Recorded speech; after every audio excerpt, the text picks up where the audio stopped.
On étudie ici le chapitre stratégie de synthèse. On peut considérer qu'une synthèse organique se déroule en 3 étapes. La réaction de synthèse avec la transformation chimique proprement dite.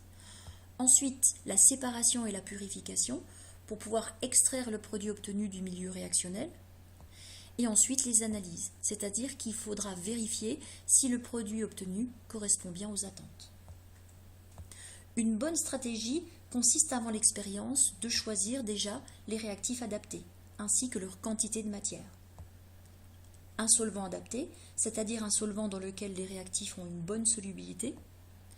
Un catalyseur efficace pour augmenter la vitesse de la transformation chimique. Il faut également choisir les meilleurs paramètres physiques, tels que la température, la pression, l'éclairement, de manière à obtenir un bon rendement. Il faut aussi évaluer les risques humains et environnementaux liés à la production. Et enfin, évaluer le coût de la masse produite. Maintenant, le choix du montage. Certaines réactions se font à froid, à pression atmosphérique. Il suffit donc de mélanger les réactifs dans le réacteur et d'utiliser le bon catalyseur. Par contre, pour d'autres, il faut chauffer. Et dans de nombreux cas, il faut utiliser un chauffage à reflux. Donc en effet, si l'on chauffe simplement le milieu réactionnel, des vapeurs peuvent se dégager et se diffuser dans l'air environnant. Cela peut être non seulement dangereux si ce sont des gaz toxiques, mais aussi on perd des espèces chimiques. Avec le chauffage à reflux, les vapeurs éventuellement formées vont se condenser au contact du réfrigérant à eau et vont retomber dans le milieu réactionnel. Ainsi, on ne perd rien. Dans certains cas, si les températures d'ébullition sont élevées, un réfrigérant à air est suffisant. Maintenant, on va s'intéresser à quelques techniques d'extraction du produit brut. Si par exemple le produit issu de la transformation est solide, on peut effectuer à ce moment-là ce qu'on appelle une filtration sous vide.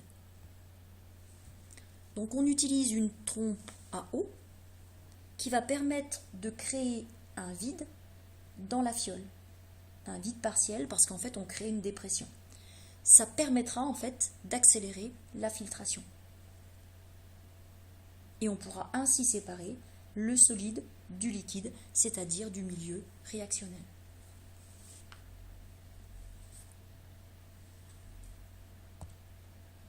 Maintenant, si le produit obtenu est liquide, on va pouvoir effectuer une extraction liquide-liquide à l'aide d'un solvant adapté.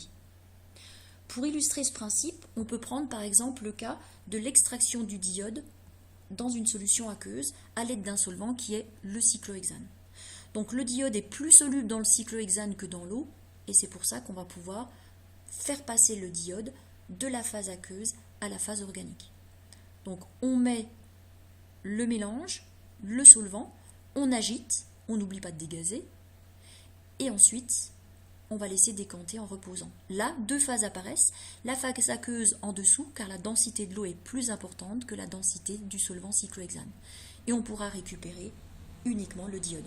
Ensuite, pour l'extraire du cyclohexane, on peut utiliser ce qu'on appelle simplement un dévaporateur rotatif, parce que la température d'ébullition du cyclohexane est relativement faible, et donc il pourra se volatiliser assez facilement. On va maintenant s'intéresser à la purification du produit obtenu. Une première technique est la recristallisation. Elle est utilisée pour des solides et on va jouer sur la différence de solubilité entre 2 espèces chimiques solides. Donc par exemple, A et B sont tous les 2 solides. A, c'est le produit qu'on cherche à isoler. B, ce sont les impuretés qu'on cherche à éliminer. On dissout l'ensemble dans un solvant à chaud. On obtient un mélange homogène. Et en fait, on choisit un solvant de telle sorte que le produit A soit moins soluble que les impuretés. Ainsi, quand la température va diminuer et donc le mélange se refroidir, eh bien A va se recristalliser alors que les impuretés B vont rester en solution. Donc à partir de là, eh bien, on pourra isoler le produit A par une filtration, plus précisément une filtration sous vide comme on a vu précédemment. Une autre technique possible, cette fois-ci, si l'on veut séparer des liquides, on peut procéder à une distillation. Donc par exemple, A, le produit qu'on cherche à isoler est liquide, les impuretés B sont elles aussi liquides. Donc on va jouer sur le fait que les températures d'ébullition ne sont pas les mêmes. Et on va prendre par exemple le cas où la température d'ébullition de A est plus faible que la température d'ébullition de B. Ainsi, quand on va porter le mélange à ébullition, eh bien A va se vaporiser, donc va monter le long de la colonne à distiller, puis ensuite va traverser le réfrigérant à eau. Comme la température est plus faible, eh bien la vapeur va se condenser et puis on va pouvoir récupérer le liquide. Le liquide débarrassé de ses impuretés, on peut considérer donc qu'il est pratiquement pur et c'est ce qu'on appelle le distillat. Maintenant, les techniques d'analyse pour vérifier que le produit obtenu correspond bien au produit attendu. Plusieurs techniques sont possibles. Les mesures des températures de changement d'état, soit température de fusion si c'est un solide, soit température d'ébullition si c'est un liquide, parce que les températures de changement d'état sont caractéristiques de l'espèce chimique. On peut aussi, dans le cas d'un liquide, mesurer l'indice de réfraction. C'est pareil, c'est caractéristique de l'espèce chimique. Donc si l'indice correspond, c'est que le produit est pur. Si l'indice ne correspond pas à ce qu'on peut observer dans les tables, c'est que le produit A, en fait, n'est pas pur. Autre moyen, c'est d'effectuer une chromatographie, par exemple une chromatographie sur couche mince. Autre analyse possible, une analyse spectroscopique par infrarouge ou par RMN.